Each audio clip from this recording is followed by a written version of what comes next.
Hello, everyone. It is I, the Fable of Fables, your new best friend. How you guys doing?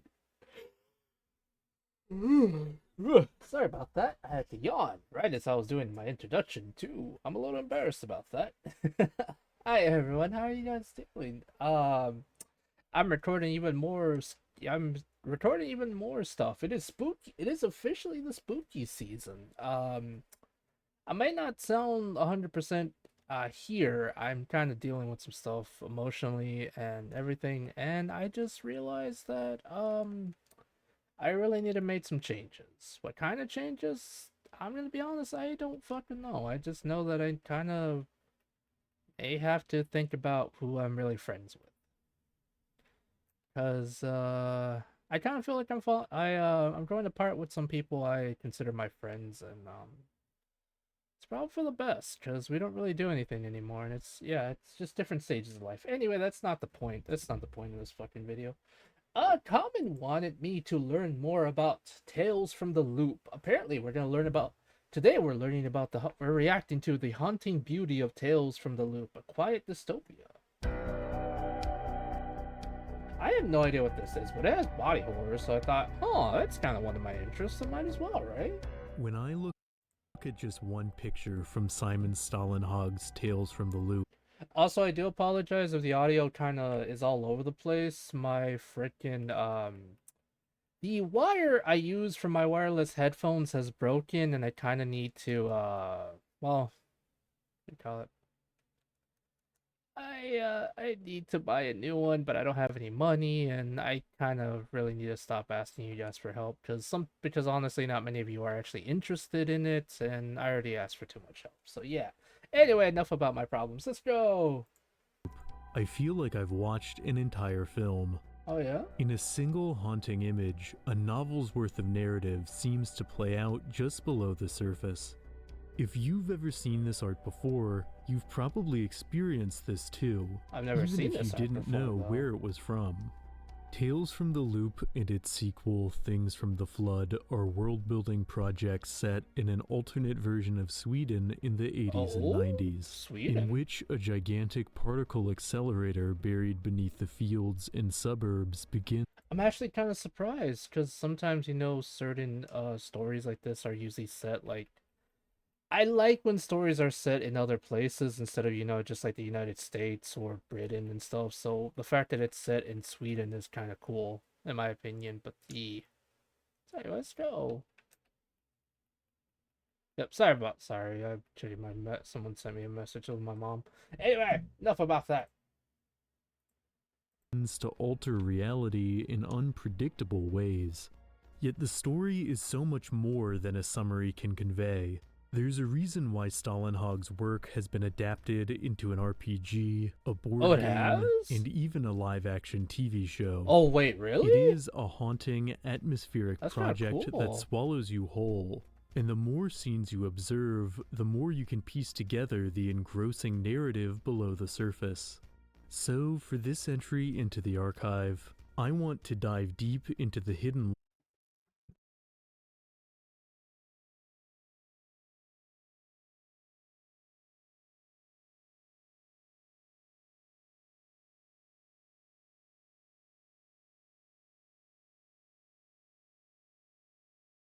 Sorry about that. My dad came in asking if I had a salt shaker from the kitchen. I did not.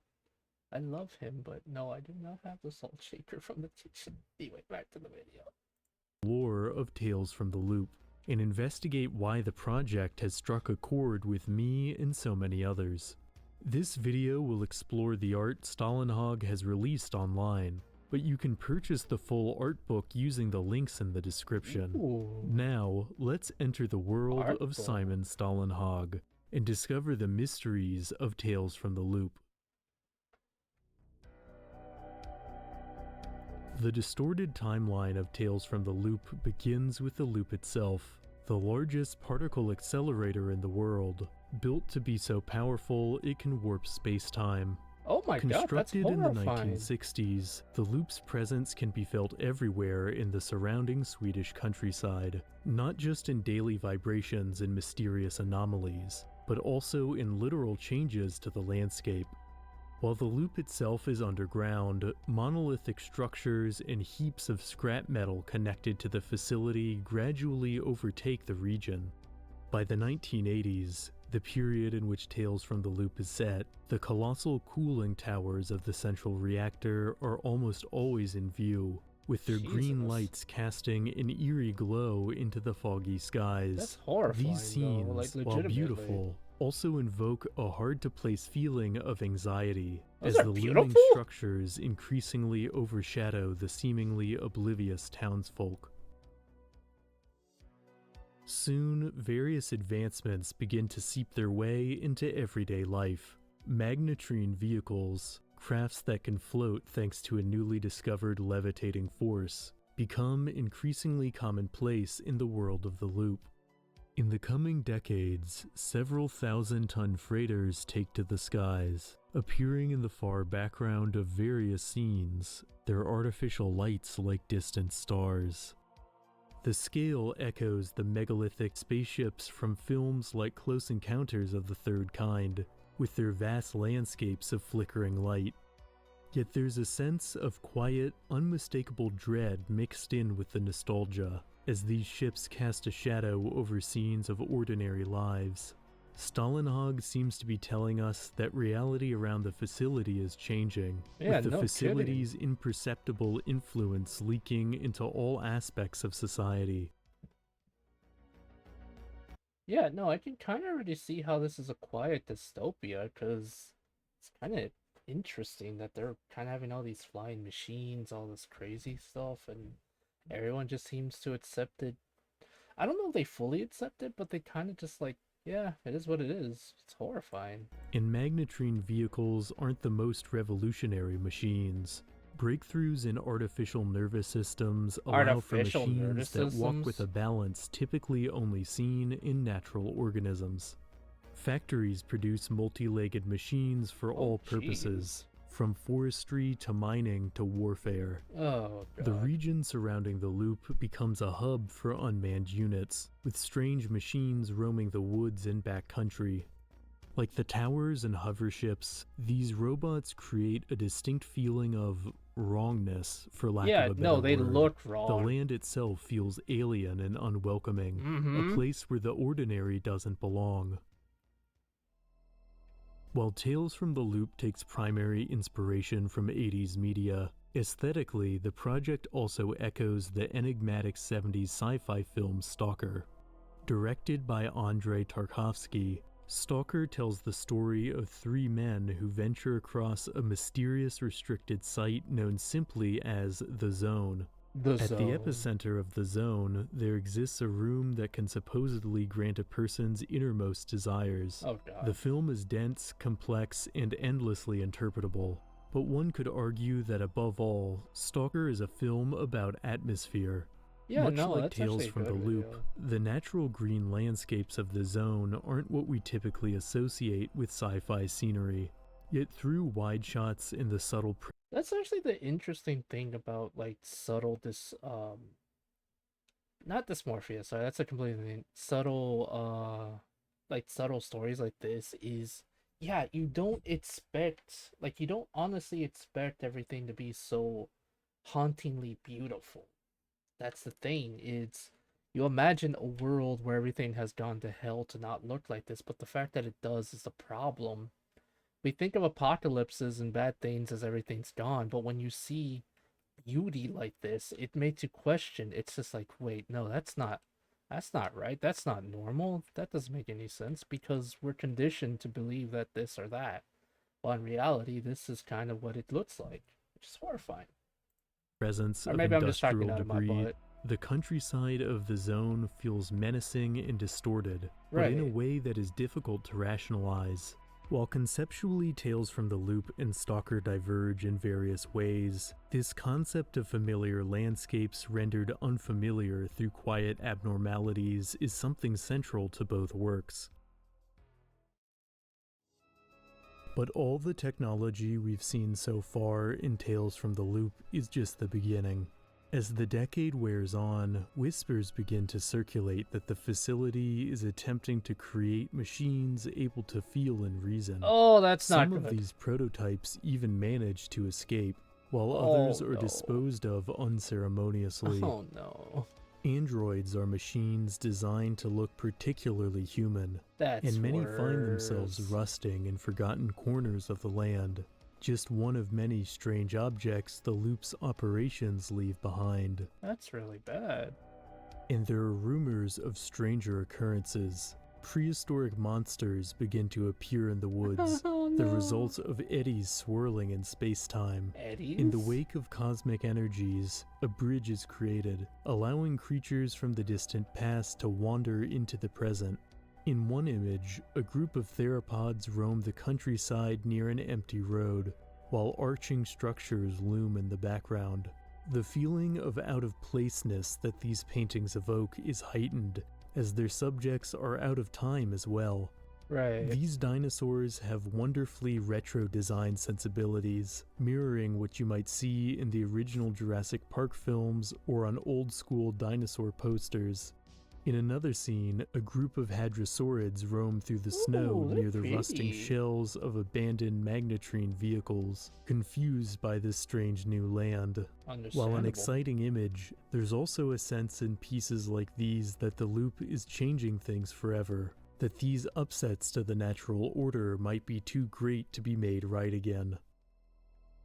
Seriously, those are Notably, pretty, though. children feature prominently in most Tales from the Loop images, and indeed, the entire volume is positioned as the childhood memories of the author's alter ego.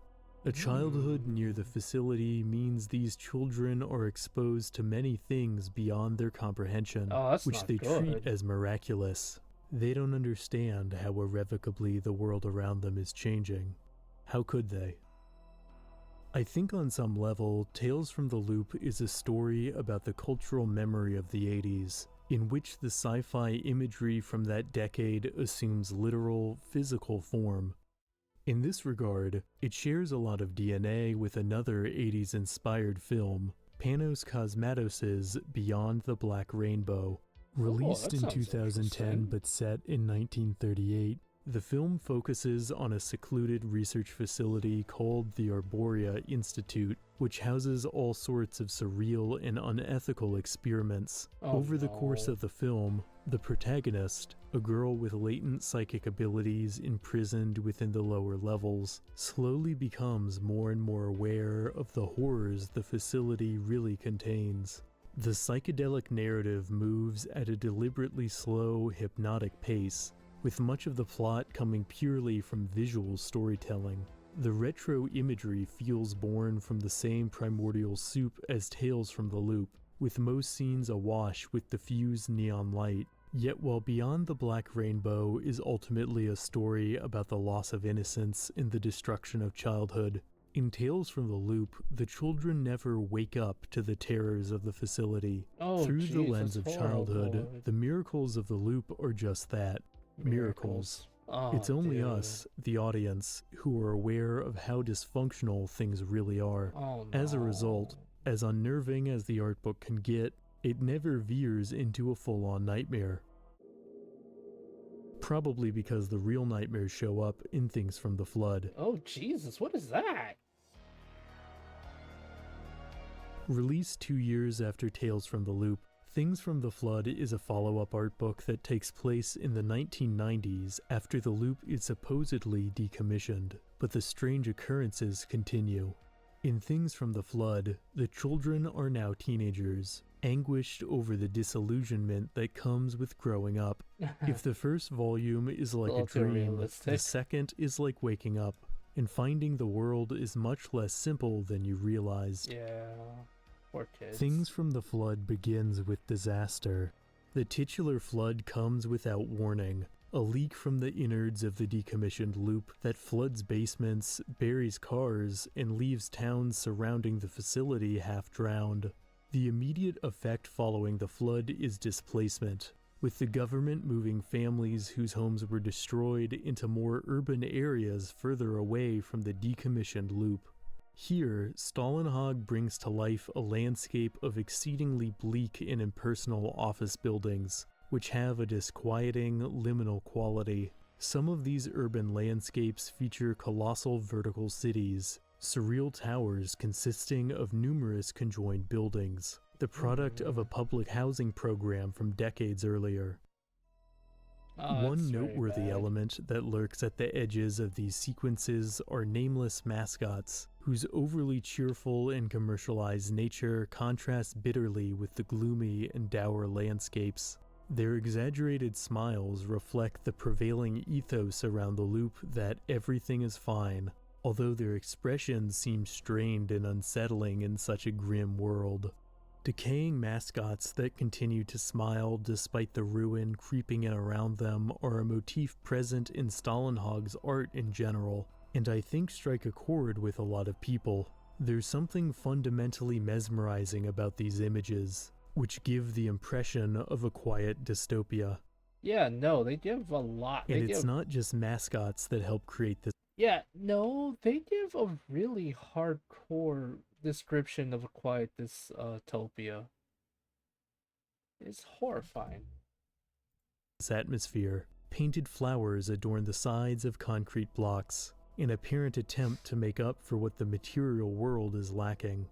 At night, so the sad, city itself actually. seems threatening, lit by neon advertisements suspended above the skyline by magnetrine technology. Scenes like this show hyper-commercialism creeping into the world of things from the flood, exerting an influence as subtle and insidious as the loop itself. Discarded robots also feature heavily in these illustrations, rusting away in the back alleys of the city. On the margins of urban areas, a new population emerges. Androids fleeing from demolition sites settle in the outskirts of the forests.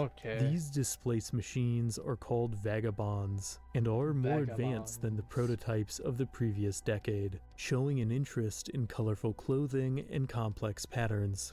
There's an unmistakable despair and desperation to many of these portraits of vagabonds, a feeling that these are intelligent beings pushed to the outskirts of a society that sees them as nuts and bolts. These are machines capable of the self-expression and individualism we typically associate only with ourselves. Yet according to passages from Things from the Flood, most people think of these machines as a nuisance, or outright fear them. Of course they do.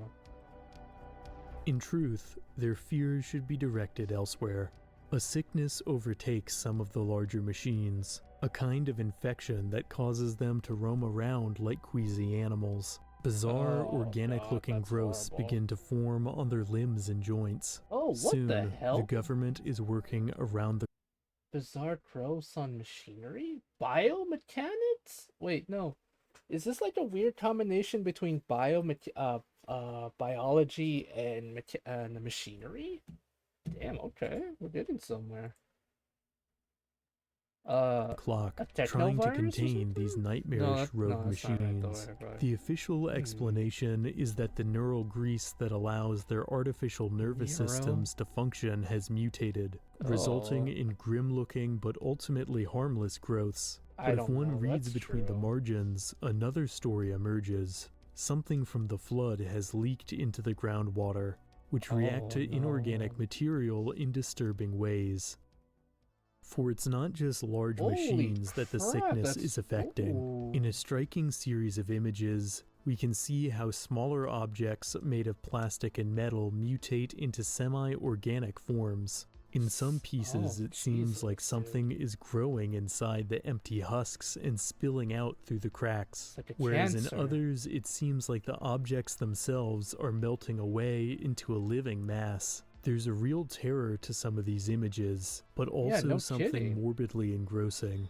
Like the pictures themselves are drawing you in closer, asking you to ponder every disquieting detail. The objects chosen are instantly familiar from our commercial reality, and yet they take on entirely new meaning when presented in this context. It's fitting that Things from the Flood, a story about growing up from the childhood shown in Tales from the Loop, seems to take inspiration from much darker forms of media.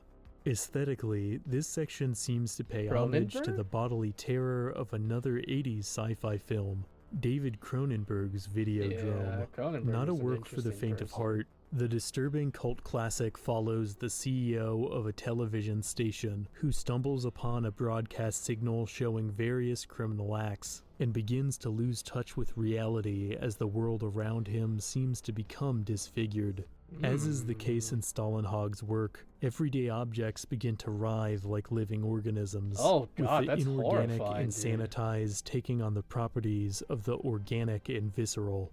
To parse the exact meaning from Videodrome's madness would be an impossible undertaking in this time frame, but broadly the film seems to explore concepts of how violence intertwines with entertainment, and how humans can become desensitized to visceral horrors. You can see similar themes. I'm gonna be honest, it's kind of true. When you kind of like pay attention or you look at a lot of violence and horrible stuff at a time, you kind of become desensitized to it.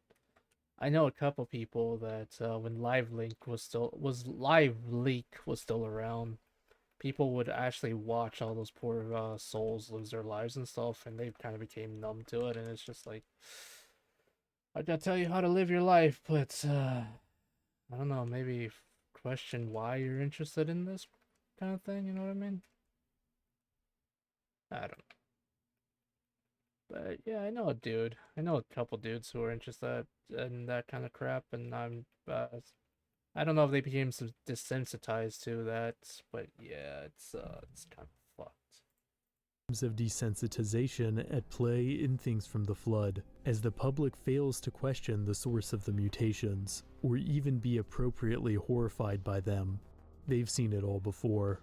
Life near the loop is full of quiet, everyday terrors. It's a dystopia. You get used to it. But in other images, certain infected machines seem to be evolving. In some of Stalinhog's art from Things from the Flood, we can see almost entirely organic beings menacing the countryside. Even more so than usual, there's an ambiguity to many of these sequences. One thing seems clear, however. These fleshy tendrils and strange growths are growing bolder. In some compositions, they seem more like independent life forms than parasites tied to machines. One of my absolute favorite pieces of art from the Things from the Flood series shows a small car menaced by two massive beings. The piece seems to be related to the machine illness, with the creatures. Those are bugs. They're more like bugs than machines. It's kind of interesting. What the frick? Possessing similarly fleshy tentacles. But Stalinhog doesn't reveal the exact story behind these life forms, which is part of what makes the image so engrossing. As is often the case with Things from the Flood, the ambiguity makes the world building all the more intriguing. Just how Tales from the Loop represents childhood with its nostalgic atmosphere and more innocent viewpoint, Things from the Flood is a distinctly teenage work, all the way down to the uncomfortable red pimples. Yet at the same time, the story is more than just melancholy, showing the bright moments in growing up as well as the dark ones. I certainly won't give away the ending to Things from the Flood in this video. But suffice to say, the narrative continues to embody the themes Stalinhog established throughout his larger body of work. If you'd like to know more of the specifics of what that entails, you'll have to check out the books for yourself. I wish I could, but I really don't.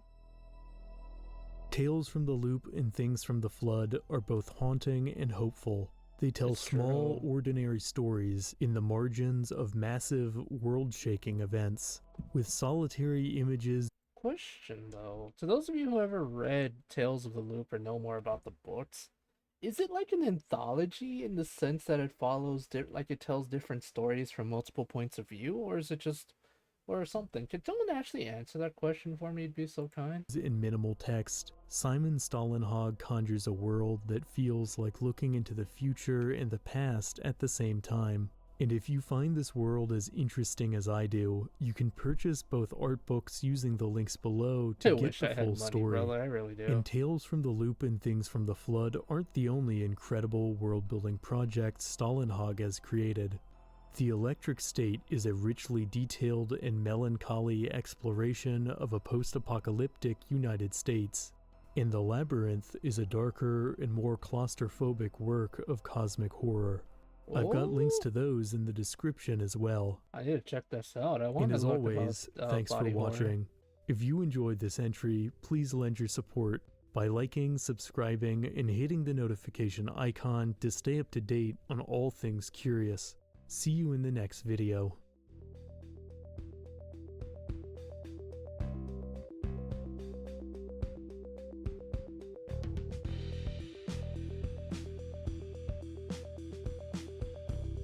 Alright guys, if you like this kind of content, do like, comment, and subscribe. Tell me more about if there's any series you want to know. And if you ever read Tales from the Loop, tell me, is it an anthology? Or is it just like a story that follows one character over multiple stories kind of thing?